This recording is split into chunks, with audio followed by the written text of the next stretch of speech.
A lot of people always asking themselves, what can I do to be happy? That's a big question for a lot of people. Now, you have a system of 5 steps. Yeah. I've written 5 simple steps that really helps no matter who you are, what walk of life you're in. Number 1, you have to own your own happiness.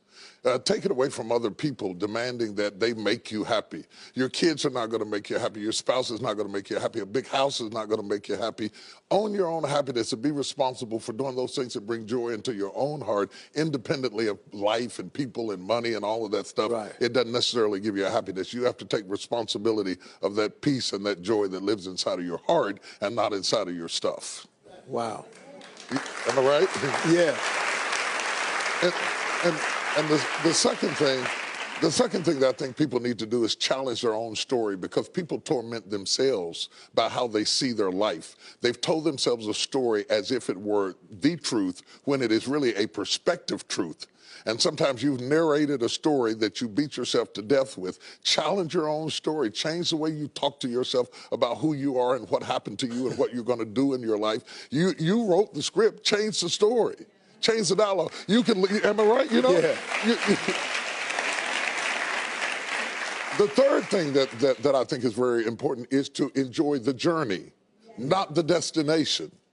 A lot of us delay our happiness. When I get to this level, when I get my degree, when I get the kids, when I get married, I'm going to be happy. Enjoy the journey. Enjoy the whole step, the whole process. Every day that you get up to strive for whatever it is you're after. You know, I'm a goal-oriented guy. Yeah, absolutely. But you don't celebrate when you get to the finish line. Celebrate all along the way. Celebrate all along the way. Yeah, man. You know, that's so true, because I hear people talking about a million, man. When I make $1 million, I'm going to do this right here. Well, look, if you've been making $25,000 a year, and all of a sudden you're making $100,000 a year, I got news for you, man.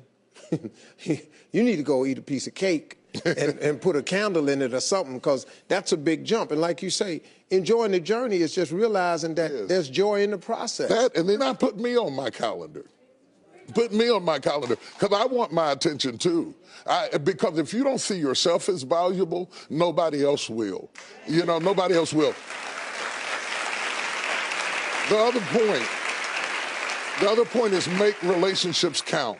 Making your relationships count, because everything is about relationships. First of all, your relationship with God. That's a very important thing to have, because as long as you know that there's somebody in charge, you don't have to bear the brunt of the responsibility and the weight of what's going on in your life. You can talk to the boss, okay? Number 2, enjoy your relationship with yourself. If you don't like you, it makes it hard for me to like you. Because people, when you walk into their atmosphere, they draw you into the cosmos of their own drama. And if they're full of drama without you, when you come in, you become caught up in the cyclone of their drama. Enjoy your relationship with yourself. And then anybody else who comes in, they enter into a party you already started. You understand? And then the relationship with your kids, the relationship with your spouse, the relationship with your friends, taking time to enjoy the relationships, because there is no fruit. Nature teaches us that there is no fruit without relationships.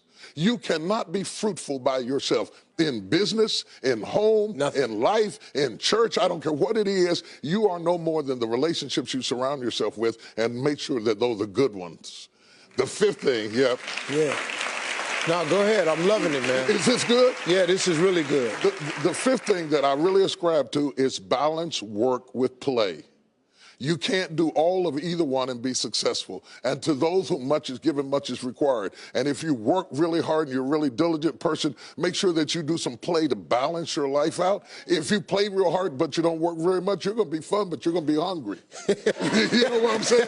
You got to balance work with play. You have to balance that with your children. If you're always a disciplinarian, your daddy going to get you when you get home. I don't want to always be the police in the house. I want to be the fun guy sometimes. Balancing work with play, call this not only for you to be holistic, but for people to get a better perspective of who you are. I get on my Instagram and I put crazy stuff. My kids die. Just yesterday, I put me sweating in the gym, saying they said it's going to be fun, but it hadn't gotten fun yet. You know, to let people know that everything is not serious every day. That's too much pressure. We've got way too much pressure on us to be the people we were created to be.